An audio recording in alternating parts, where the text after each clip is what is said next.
I'm Dan Kohen. That's Kohen with a K, just for clarification. I'm a retired general pediatrician and developmental behavioral pediatrician, though I was a developmental behavioral pediatrician before there were fellowships in that, so I grew into the specialty. I grew up and went to medical school in Detroit, Michigan at Wayne State University, and graduated in 1970. My class was the last class of the doctor draft, and I can talk more about that.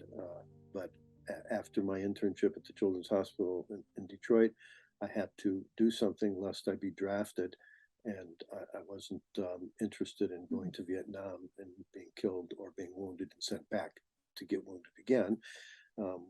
So I joined the public health service, and I can talk more about that. But unlike most people who were in public health, or the Army for that matter, I stayed way beyond the 2-year service obligation and was in the public health service for 7 years, primarily in the Indian Health Service, and the bulk of which was in working on the Navajo Reservation in northeastern Arizona.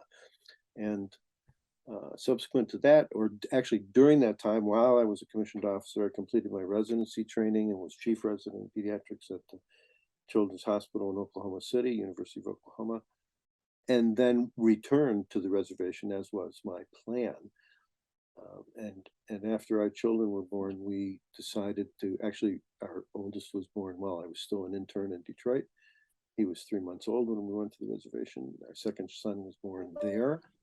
And we decided to leave because I wanted to teach, and it was sort of a dead-end position. Plus, there was, as you perhaps might predict, not so many Jewish people living on the reservation, and we wanted to be in and around the Jewish community. And if we believe in coincidences, it was synchronistic, really, that around the time I started looking, there appeared an ad in pediatrics for a position at the Children's Hospital in Minneapolis, and I was very naive to apply for a position which was really 2 full-time positions for 1 full-time salary.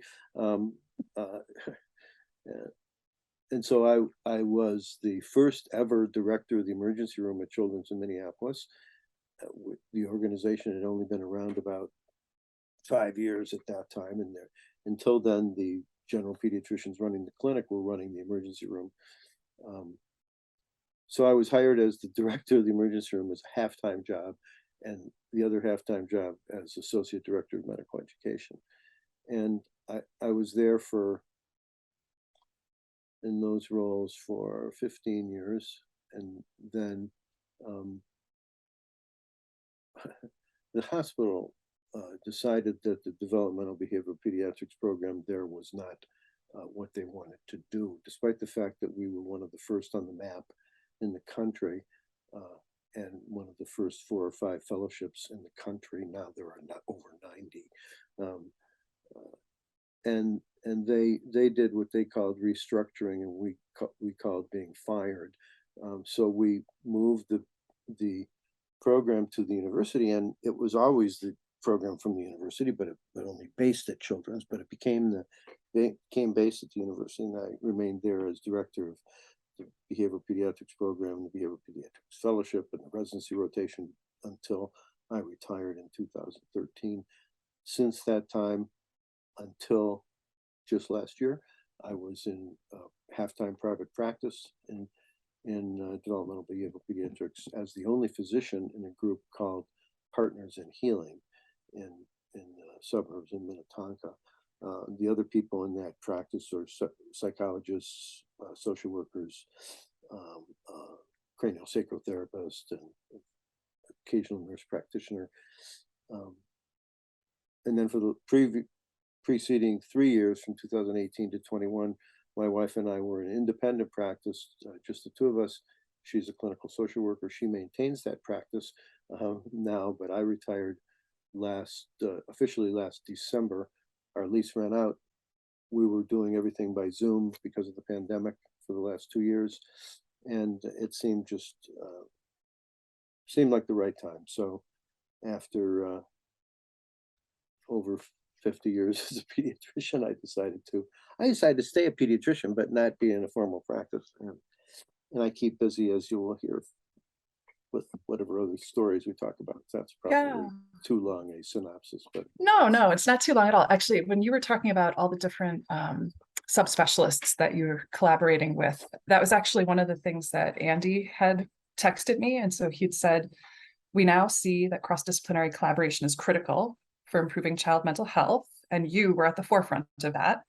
So how did you come to recognize that cross-disciplinary collaboration was necessary? well, boy, that's a really interesting story, because when I saw the ad in pediatrics for that position in Minneapolis Children's, I answered it, and they invited me to come for an interview. It was I remember so well. It was the Monday before Thanksgiving in 1977, which seems like forever ago. And as is customary during interviews like that, I gave my whole story to 5 different people in 5 different offices, and very few of whom I remember. But I do remember my most significant and the sort of leader of that was a woman named Karen Olness, whose name you may know, um, and whom I know as my most beloved colleague and associate for all these years since then and until now. And when I was in her office, she had a phone call, and she said, "Can I take this phone call? I'll just be a moment." I said, "Do you want me to leave?" She said, "No, you can stay there." So she took the phone call. And while I was listening to her across the desk, I really wasn't listening. I was sort of looking around, and on her desk was a um, piece of paper that said on the top, uh, bibliography, selected references in child hypnosis. And I thought to myself, "Oh my God, what have I gotten myself into in this interview?" But I didn't say that.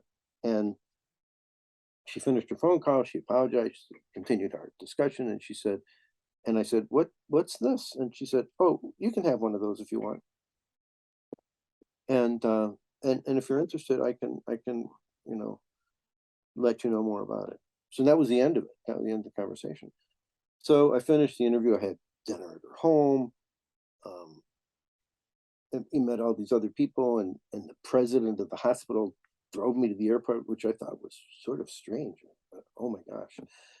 And and um, and she said, "Well, we'll be in touch. We're interviewing several candidates. Blah blah blah." And she called me. That was before Thanksgiving. She called me, I think, a couple days after New Year's, and said, it was a Friday.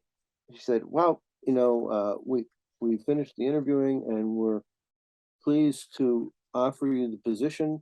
And I know that this is not a small decision, and I really want you to take all the time you need, talk to your wife, and call me on Monday." So little did I know that that was what we would today call a waking hypnotic suggestion, without without any formal hypnosis. It seemed to me that there was no paradox between talking on Friday and take as much time as you need and call me on Monday.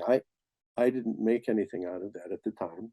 So, in fact, we had questions, we called, and so on. I went back to we. I went back. Did I go back, or did we both? I don't remember now. To look at houses. Uh, Maybe I went back on in February, and of course there was all this snow on the ground. So, long and the short of it is, we agreed, and she said, "When can you come?" And I said, "How about July?"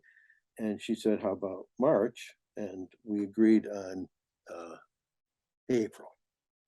And then it was an inauspicious beginning, because we drove to from Fort Defiance, Arizona, in the 7,000 feet in the mountains in northeastern Arizona on the reservation, to Minneapolis in 2 cars with 2 children, 2 dogs, 1 cat, and all the things that you don't trust with the moving van.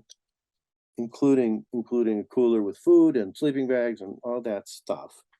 And then one car died in Iowa, and and on a Sunday, and we had to be in Minneapolis on a Monday because my father was flying in to help us close on the house at the bank, and so, and of course there was no mechanic available on a Sunday in Iowa, so we limped into a motel. We got a room. We left our car at the gas station next door to the motel. We took everything from that car and packed it into the other car. So we're like driving like this, and within 20 minutes of getting on the road to Minneapolis, we entered a sleet storm. It's an auspicious start. But we came anyway. Yes. So, Yes. so that was the beginning, and so the beginning is because, I mean, the reason that's the answer to your question is because Karen Olness had the wisdom to start the developmental behavioral pediatrics program as the director of medical education and research for the hospital. She had been there at the ground floor when the hospital started in 75 or 76, I forget. And the hospital had, in its early days, a program that was really the essence of a multidisciplinary approach to child health. Their program was called Human Ecology. It was patterned after stuff that had developed at the Menninger Clinic in Kansas City, Missouri, or I'm not sure which Kansas City it is, but it doesn't matter. And the head of Human Ecology was a psychologist named Marvin Ack, who was very well known in the community and sort of a solid guy. One of his best friends was not Mr. Spock, but Dr. Spock, and he brought him in to teach at Children's in the early days, and that was pretty exciting, really. And many of the things that happened were at the time, we didn't realize that they were cosmetic, but they were really emblematic of this philosophy that it's the care of a child is about the care of a child who lives in a family and the family that lives in a community, and to take care of one without the other is to miss the boat. And indeed, nobody in Children's Hospital, I don't know if they're still doing it today, I haven't been back there in a while, nobody wears white. You quickly find out, as do the patients, for like white coat syndrome, to like kind of take that.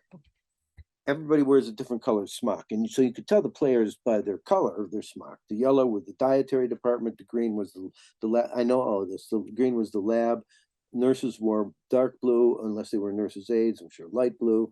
The doctors wore short white coats only because the Department of Pediatrics insisted. Otherwise, the staff physicians wore long blue coats, and that sort of, and nobody went anywhere on stretchers. They either went in wheelchairs or they went most likely in wagons. Wagons? Wait, what does that mean? A kid's wagon with the little, like the little, like the red radio flyer type things. Exactly, with the wooden slats on the side. Yeah. If you had to get an X-ray, that's the way you went to X-ray. You went in the wagon with the nurse or nurse's aide pulling you, and you went down to X-ray on the elevator, and then you went to X-ray, and and it was all meant to be what in current language we'd call user-friendly. And of course, this is not to say that children didn't soon learn that the person with the green smock on was the lab person. But the other rule that went was you don't do tests that hurt in the patient's room. And you do it in in the whatever that room is called now. I forget the name. Like a testing alternative. Treatment room. Yeah. Yeah. And also, the other thing that began that same year that I came there, which was 78, was Children's Channel 13, which now has its own studio within Children's Hospital as an in-house TV studio with hired people. In those days, it was a volunteer proposition. the guy who ran it was named Larry Johnson, who worked for the public schools in Minneapolis, and he had, and we're great friends to this day, and his office was next to the ice machine outside my office, the And famous where ice was machine. your office? On the 5th floor. It was an inner office, Mm. no windows. The medical education department was down at the end of the hall, away from 5 East. Mhm. And there was a conference room there, and we held the student noon lectures and whatever conferences there, and the check-in rounds that were there. There were 2 offices. Ultimately, I had an office there, mine and Karen's office, and we had a little treatment room, like which we use for doing biofeedback, and there was a secretary's place, but it's pretty And that small. was at Children's before you came to the U? Or that was at the U? Yeah, it was before I officially came to the U. But when I came to the university, when I came to Children's, they gave me a choice. They said, you can either be an employee of Children's Hospital and get the benefits there, or you can be an employee of the university, and Children's will pay you through the university, and it comes with an academic appointment. So Mm. one would have been foolish to take the children. I mean, the university with its venerable decades of experience, and this new institution, which had 5 years in, didn't have much in the way of benefits. So yeah, I was a university employee from the get-go, Mm. but worked and lived there for those first 15 years, Okay, and I then get it. but so children's really was always an interdisciplinary focus. My real intimacy with that grew through our developmental behavioral peds program and through my association with the hypnosis organizations, because they are sort of the paradigm of interdisciplinary work. The people who come to hypnosis workshops are psychologists, social Uh-huh. workers, nurse practitioners, physical therapists, occupational therapists, speech pathologists, and sad to say, a much lower percentage of physicians than should be. It sounds Yeah. like, so you mentioned Karen frequently. Were there other folks that were like early mentors in your career, or folks that were early like influences? Yeah, in retrospect, the people with whom I trained in pediatric, both as a medical student and as a first year intern, or first year resident, PL1, were, sorry to say, no longer living, but were the chairman of the department in pediatrics in Detroit, a guy named Paul Woolley, 2 O's, 2 L's, who was a microbiologist by training, and he was also one of the first people to write about child abuse, and and wouldn't take any credit. His publications were in the American Journal of Rhynchonology, where he described these fractures that were not otherwise explained, and he sort of led the way in that, against a lot of odds, because other doctors and other people just weren't accepting the fact that parents could hurt their children, and could love their children and hurt their children. And actually, that became a separate sort of cause célèbre of mine long before I came to Minnesota.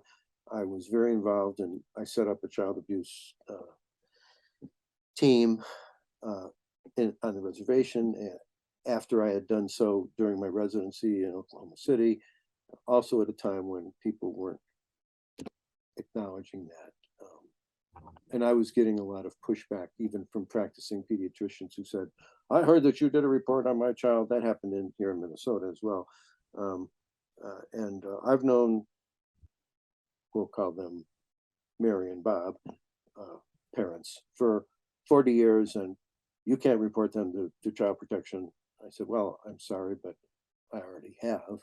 And I understand if you're upset, if you'd like to talk about it, fine. But, at that time, I was new to children's, and even the head of the hospital asked me to tone it down. Wow. And I remember I wrote a there was a I don't remember her name, and happens just as well. But there was a reporter for the Star Tribune in those days who did a lot of feature stories, and she had a feature story, I think, on the front page of the variety section, half-page photo of a boy tied to a tree, maybe six, Oh my 7 years gosh. old. Yeah, and this was in the story was about children playing. That's odd. And you know, I expect that I mean, I don't know if the picture was staged. I suppose she might have just happened by this and took a picture and then got permission to publish it from the family, but because the children were just playing. But I wrote a letter to the editor and said that I didn't know the origin of the photo, but that it risked validating that that's an okay thing for children to do with each other, or implied that adults might do that playfully or otherwise, and that the risk was the double and triple meaning of the photo, and that it should have more consideration before being published so widely in a newspaper. And I addressed it to the photographer and writer of the story, and I signed it with my name and title at the Children's Hospital. Well, the president of the hospital didn't like that. Oh, you can't use your name and title and represent Children's Hospital as a place that's concerned about child abuse. Yeah, well, I burned out doing the child abuse work after about 12, 14 years. Every day, every week, not every day. In my first few years at Children's, I worked every Tuesday afternoon and every Friday morning at TAMS. I don't know if you know TAMS. Oh, it's familiar. Teenage medical services. Yeah. And it was a clinic that preceded Children's and then became part of Children's.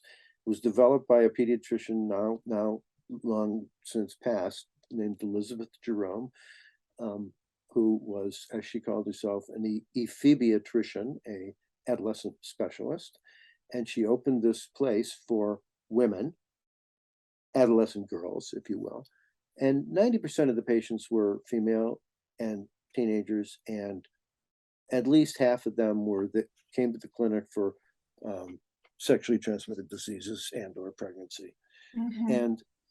And the staff at Children's staffed it, in addition to Betty and many nurses who worked there and lab people. And it was quite a family. And it was just not even half a block on Chicago, half a block down from Children's. And on Tuesday afternoons, I worked there. And on Friday mornings, I worked there. And Tuesday afternoons, I wrote at least 2 child abuse reports. And Friday morning, almost every patient I saw needed to report to child protection, because Friday mornings they saw young people who came over for an official physical from the Bridge for Runaway Youth, which I think is still operating. And in order to maintain their license and accreditation, they had to show that everybody who stayed there for whatever time it was, I think a week, up to a week, had to have a physical. And TAMS was the physical place. And so we saw these young people who came in with stories that would curl your hair, honest to God. And though I had seen a lot of bad things, boy, oh boy. So I got really good at writing reports. And I learned that if you write the report properly, you don't get called to testify, because the thing speaks for itself. If you write it properly, they don't have any questions to ask you because it's all in the report. But if you're just writing, So when you say write properly, was someone teaching you this, or is this is just a developed skill that you learned? I learned it. Yeah, I went to, there was a famous guy in the Academy of Pediatrics named Eli Newberger, who was from Boston, and he was an early pioneer in as pediatricians taking care of child abuse, and did a lot of writing about it. And I went to one of his 1-day or 2-day workshops at an academy meeting once, and there were a whole series of films that were made under his and other people's auspices from the National Center on Child Abuse. And I actually got those films and showed them to staff when I was still working on the reservation. And then after we came to Children's, some people may not remember film, but that's what we had, a 16 millimeter film, and they were all about identification and multidisciplinary assessment, and how doctors are in a funny position because if you report somebody, you cease to be their friend. They don't like being reported. Duh. Right. So yeah, that's where I learned. And I learned from twice having been called to court, once when I was an intern. Oh, wow. Rather, you don't want to hear that story. I really didn't know the strong connection between child abuse pediatrics and developmental behavioral pediatrics. It didn't, that hadn't crossed my mind before. Did you work with Rich Kaplan Oh, sure. at all when he was Yeah. he was here? 'Cause he was the initiator of that fellowship creation here. Sort Good of like you person. were the influencer of having a developmental behavioral peds fellowship here. Like you both are the folks who launched those here.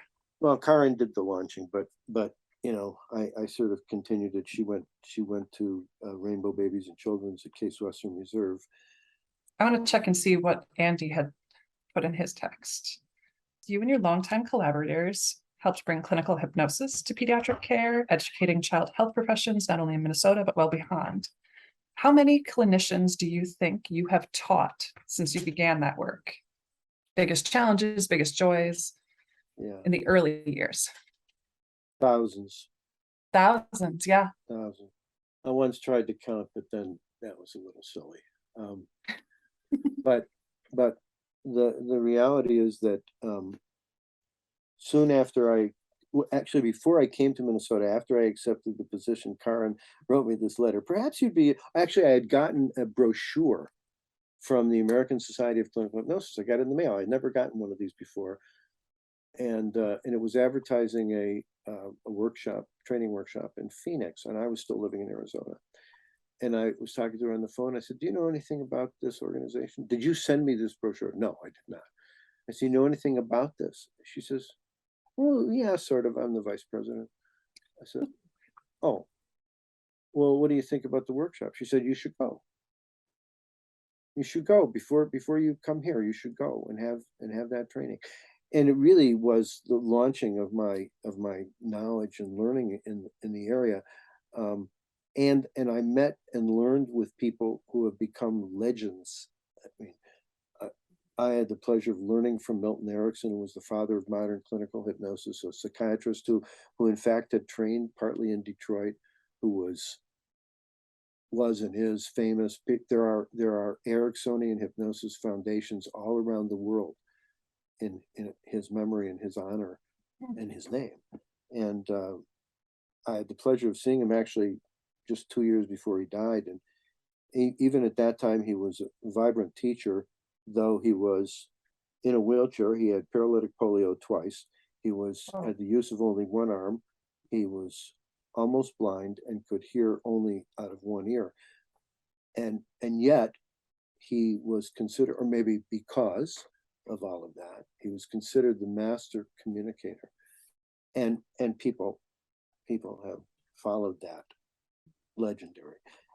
A couple of his disciples were favorite teachers of mine.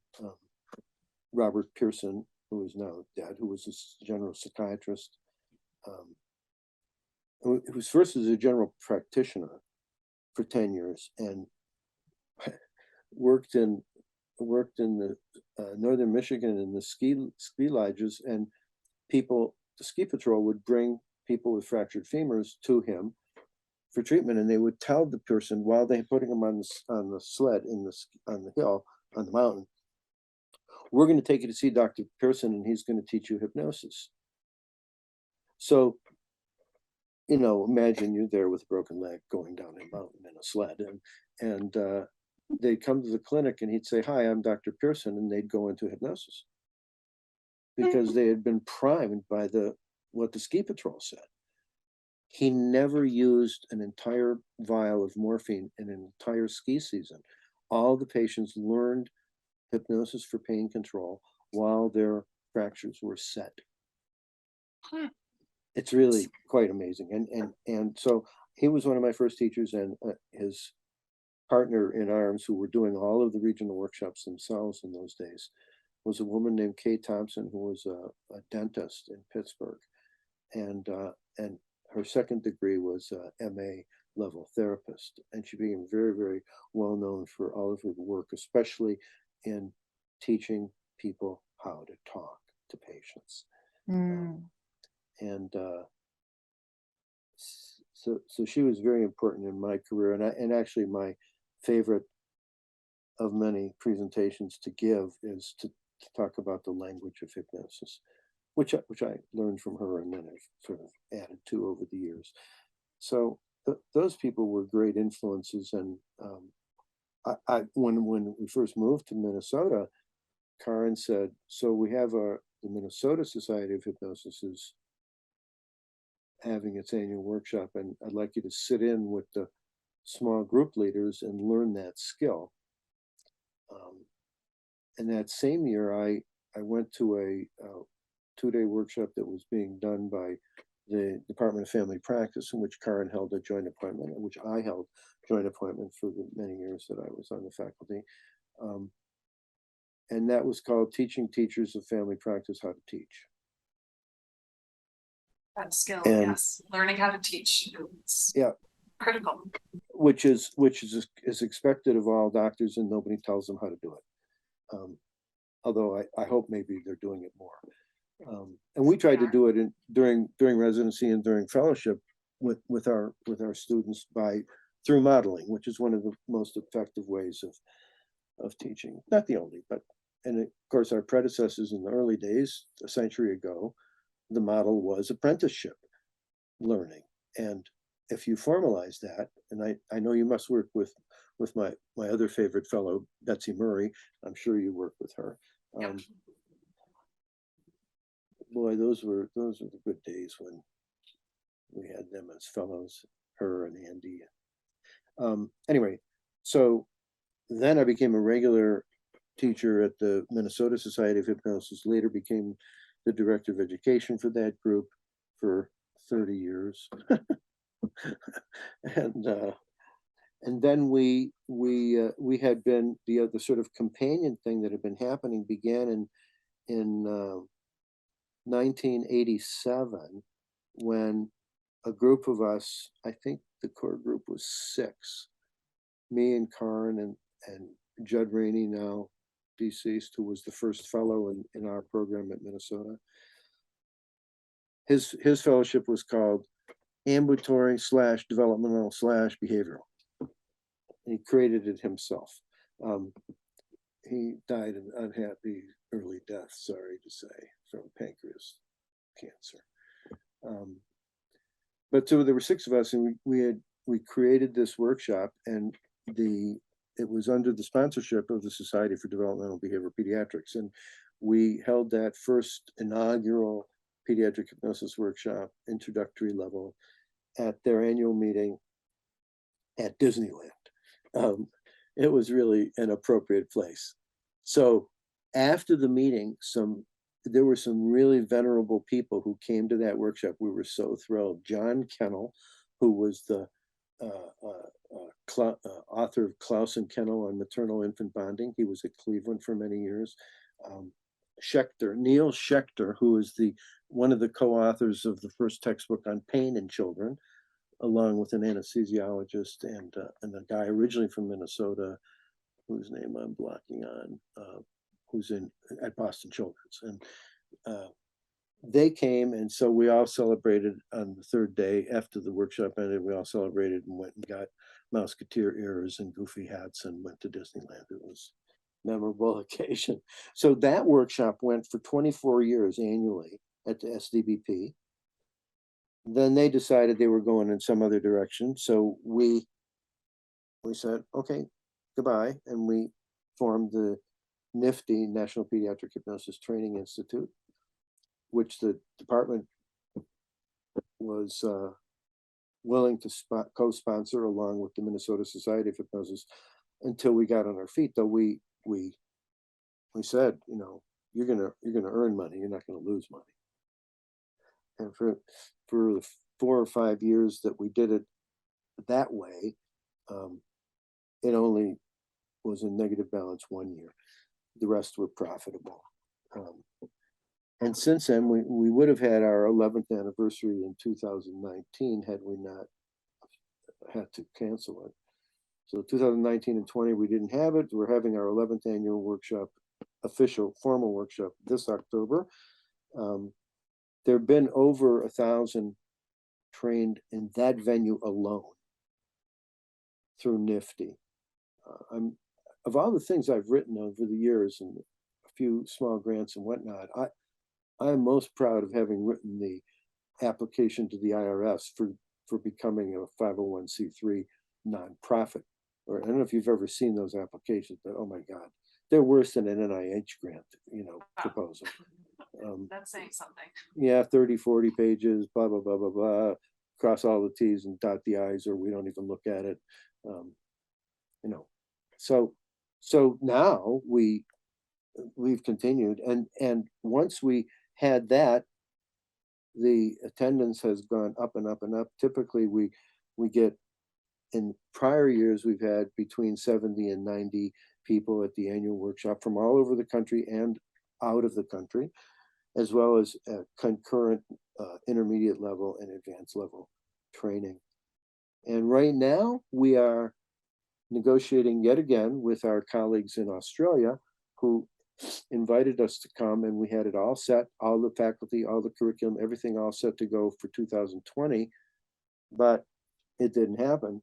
It was postponed to 21, then it was postponed to 22, then it didn't happen. But more than half of the people who registered for those workshops have remained registered, didn't want their money back. So when are you coming? So I had an email from them just 2 weeks ago, and we're planning for next year, 2 cities in Australia. Wow. Yeah. So you've talked a lot about national collaboration and now international. When you left Children's and came 100% to the university, who were you working with? Like, who are the crucial people in the department here? There weren't any who were. You were a solo. Well, it was me and the fellows, and Karen had left. We had associates at affiliated places where our residents had also gone. So Judd Rainey, who was still working with us, Michael Reef, who came over to the U a few years after we had, was still working with us. Now he's retired. Tom Scott. You know Tom's last name, Tom Scott. Yeah, we had those folks, and those were, I was with them all the time. But truth is that there was not a lot of support. And sometimes, one co-faculty, despite there being 70 full-time faculty, I can count on the fingers of one hand the number who were supportive of the work we were doing, especially when you start talking about hypnosis. I had one full-time faculty person, a professor and famous in his own right, et cetera, who shall remain nameless, who said to me face to face, that stuff you do, that hypnotism stuff, an old word, I wouldn't believe it if I saw it with my own eyes. Oh my gosh. Yeah. And my memory of the event is that I said, well, I guess that's your loss. And I walked away. But that was the essence of it. And it probably was the foundation for my having to go 2 years in a row up for associate professor before being promoted. Oh, but only 1 year to go to full professor. I think the person who supported me the most in all this was our division head at the time, Bob Blum, who was the head of general pediatrics and adolescent health, which was the original name of the primary care group, and he later went to Hopkins, and of course, the adolescent medicine folks within our division were all very supportive. Nimi Singh, it's terrible. I block on names. There's 3 things that happen to you when you get to be my age. The first is your memory starts to go, and I can't remember the other 2. Trying to remember, it's Iris Borowski, if she Oh, was. sure. Iris was very supportive of our work, and also the woman who came in to run the global health program, Cindy Howard. Cindy. Yep. Yeah, they're all very supportive, and they were, they're all division folks. I didn't have to go far. I could go around the corner in our separate space. I think they're still in that space, right, on Delaware. Oh no, they moved. 17 Delaware. Right. Developmental behavioral has moved divisions into the Neuroscience, clinical right. behavioral neuroscience, and they're over at the new MIDB. Yeah, I heard about it. I haven't been able to visit. I should, but I haven't done it yet. But. It's an extraordinary space. So where do you think things are going? So we talked a lot about, especially with this change in DBP moving from adolescent gen peds to clinical behavioral neuroscience. Like where's the field going? Well, I think, not so long ago, I and a couple of colleagues wrote a paper that was published in Children's, the open access journal, about where we sort of laid out the notion that clinical hypnosis and developmental behavioral peds were really the first integrative medicine programs. We haven't had any pushback about that, and they did publish the paper. So, but I'm sure that there are people in integrative medicine who may not agree with that, but that's okay. I don't really care. But I think that's the wave. Long before integrative medicine, we had holistic health, and long before holistic health became a buzzword, we had developmental behavioral pediatrics. Thank you.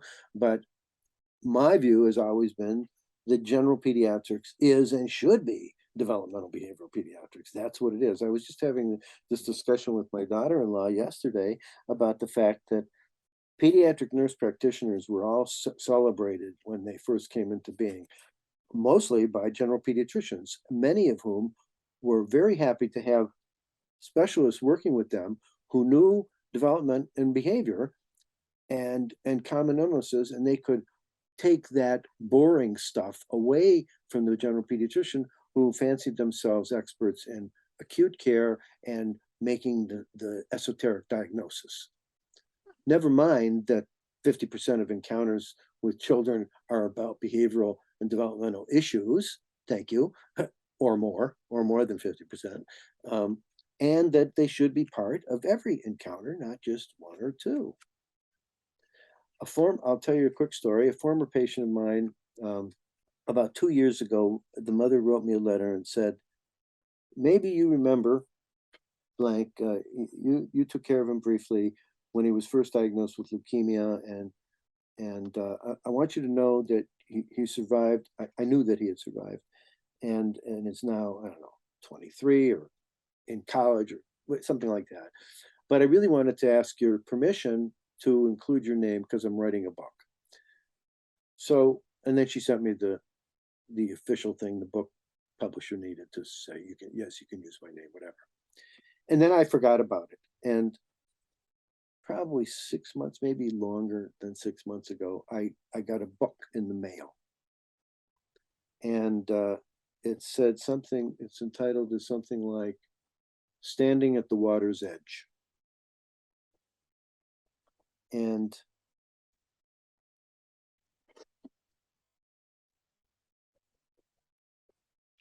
excuse me for a moment, but I started reading it, and I just about the third or fourth chapter, I came to a section that started out something like, well, we had this appointment with this doctor and we didn't know what to expect, and we came in, and within a few minutes of talking about the history, he interrupted me and said, and how are you doing, to the mother.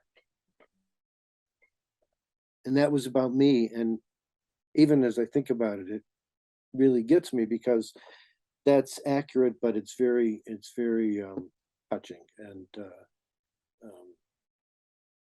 yeah, she's a nursing professor now, RN, PhD, and there may be some other things. And she had NIH grants, she had published papers, she wrote this book, and I think that's the best thing that she's ever done, probably. Yeah, the book and telling her personal story and the people who influenced. Are there other memorable patients throughout the years? I mean, Oh, they're all unique and they all stay with you, but are there any yeah. standouts? Yeah, I mean there are many. I had a boy who also had leukemia, but he was referred to me during his leukemia treatment. He was probably 12, who had what used to be called reflex sympathetic dystrophy, RSD, and is now called CPRS, complex regional pains, CRPS, complex regional pain syndrome, types 1 and 2. And he was referred to me for hypnosis. He learned hypnosis to control his pain. Pain went away. 3 or 4 visits, something like that. And he had an appointment for follow-up, and I came to get him in the waiting room. This is when our offices had moved to the alumni center, McNamara Alumni Center. And I came in the waiting room, and his hair was royal blue. Not quite the color of my shirt, but almost. And I said, "What happened to your hair?" And the mother kind of rolled her eyes and said, "Well, it was lime green last week, and who knows what it's going to be next." And he looked at me and he said, "Orange." And I said, "And the reason?" He said, "I'm cured. I'm celebrating. I had a 2-year follow-up and I don't have to go back," or something like that. I don't remember the details of it.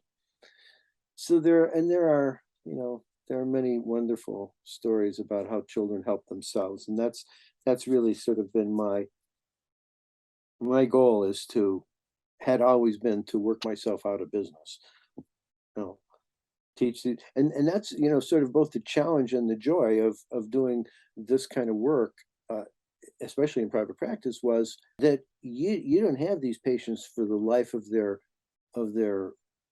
life, like for general pediatricians who keep them till they're 18, or if you live in South America, till they're 12, which is when you get to be an adolescent, I guess, and have to see the adult doctor. I don't know, in many countries. But these kids come. I mean, our research and others has shown that if you're going to benefit from hypnosis, you're going to do it in 3 or 4 visits, and then sayonara.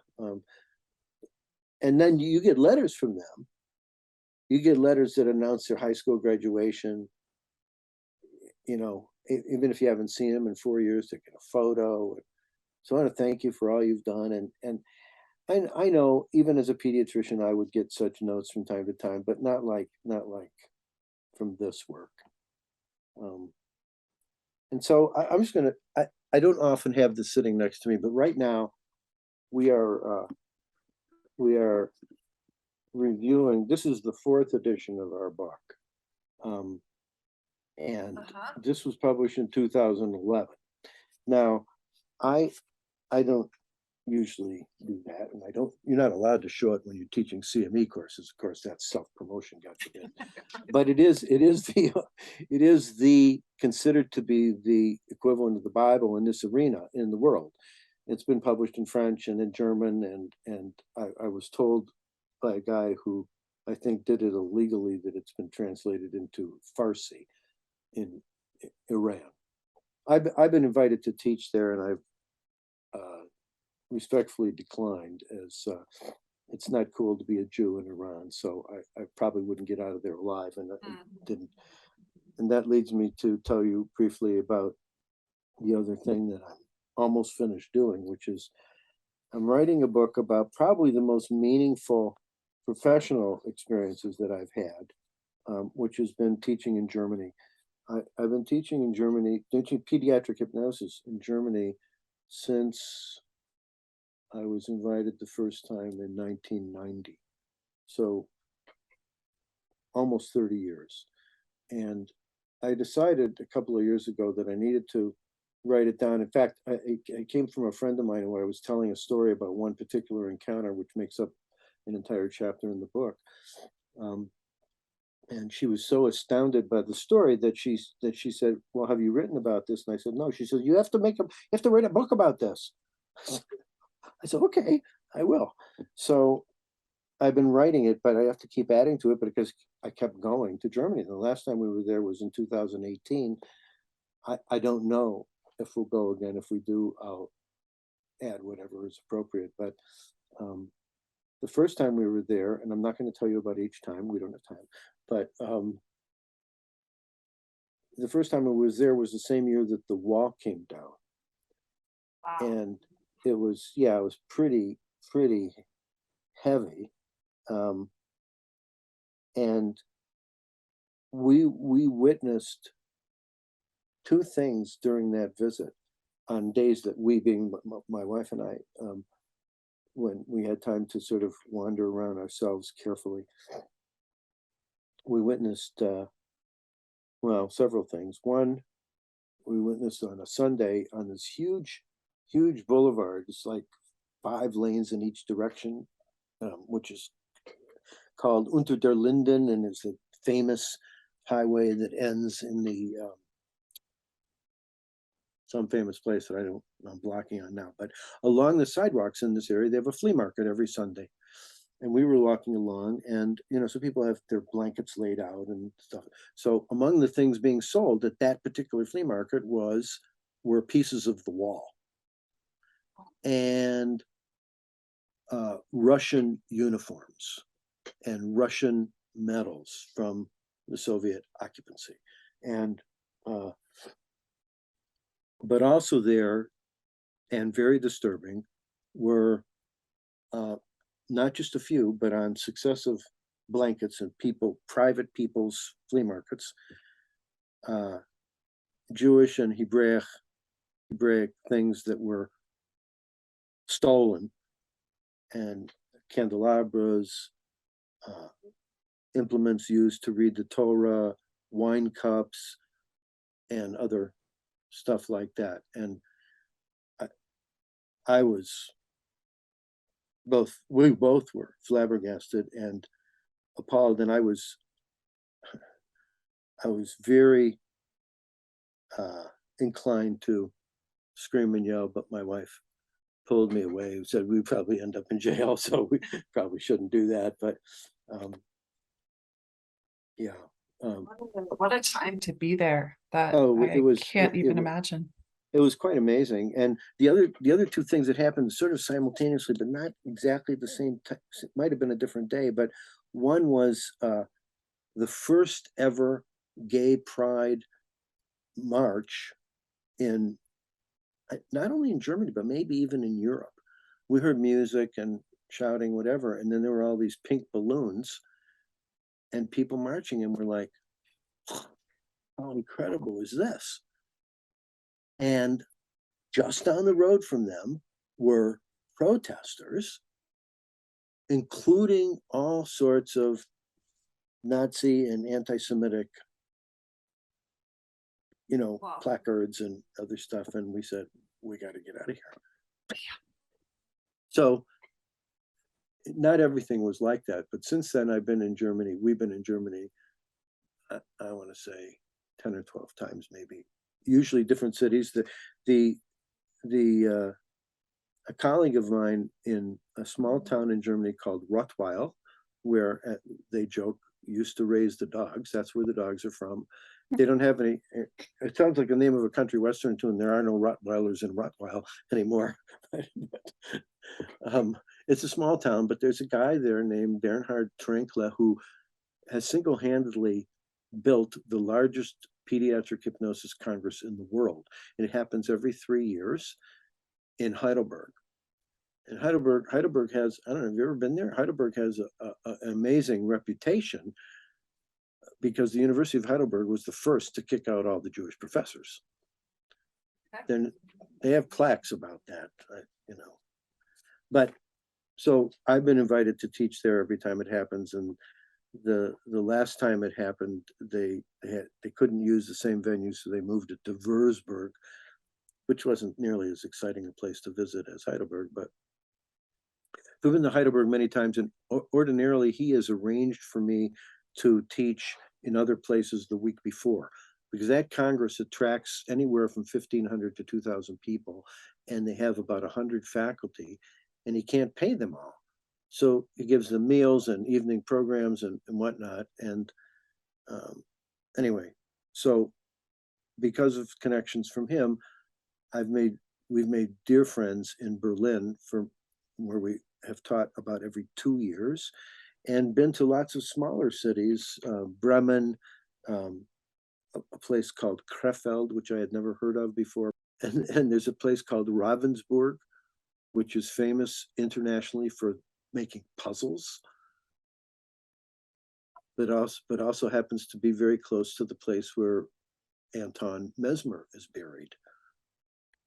Who knew? So in every one of these adventures to teach in Berlin, it's been one series of wonderful relationships, wonderful reception, incredibly warm and receptive audiences, typically psychologists and some social workers and a few pediatricians, not as many as I would prefer. Our hosts and dear friends are both psychologists, husband and wife team that also run a psychology institute, and they have an annual curriculum called Kid Hip, KID-HYP. And so I get invited to kick that off from time to time. And they're just, they're dear friends. We've known them all our lives, and since 1990, a lot of our lives. And there are many stories about them and those travels that are part of this other book that I'm writing, which is now 98% done. It's tentatively titled An Unexpected Odyssey. And I just need a publisher. It's about 300 pages right now. But one of the sort of sidelight stories is that this woman who, with her husband, we've become close friends, her father was a Protestant minister and was arrested for protesting the war, was lucky to escape being sent to a prison camp. And so he survived that, but he stood up for what he believed in. So when she was 19, she went to Israel and lived on a kibbutz for a year. So here's this German woman who's fluent in Hebrew. She kind of blew my mind. She says, I'm not so fluent anymore. So we exchanged a few sentences, and that was it for both of us. But she had a better reason to know fluent Hebrew than my Hebrew education through high school would have stood me in better stead if I had continued it. But I know enough to ask directions if I'm in Israel, or buy the right things at the supermarket. That's all. What advice would you give to the next generation? That's what I was keying on, and that was the only question I answered. And when I printed out his hints for me about questions that might be asked, I wrote 3 words in answer to the question to aspiring doctors. Learn how to be present. The 3 words were be present and listen. Because doctors talk too much. And I promise you, and I say this every time I give a talk on language, I promise you, if I can learn to be quiet, anybody can learn to be quiet. And I have a slide that says, listen, and the next slide, and the introduction to the next slide is, this is what happens when you rearrange the letters. They spell silent. In order to listen, you have to be silent.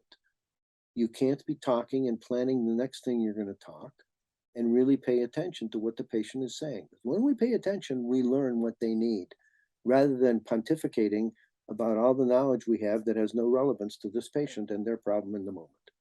So if I could have every student, doctor, and resident learn that, I'd be content. I wouldn't need to tell them anything else. That is just words of wisdom for life in general, to be present, listen, and talk less. Yeah, and I don't pretend that it's easy. I think it's a sort of thing that we talk about a lot, that you have to cultivate.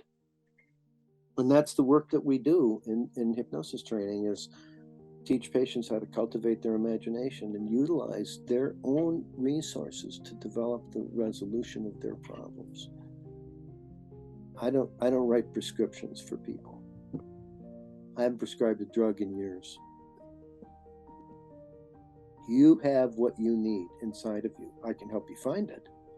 But hypnosis is not magic. The magic's in you.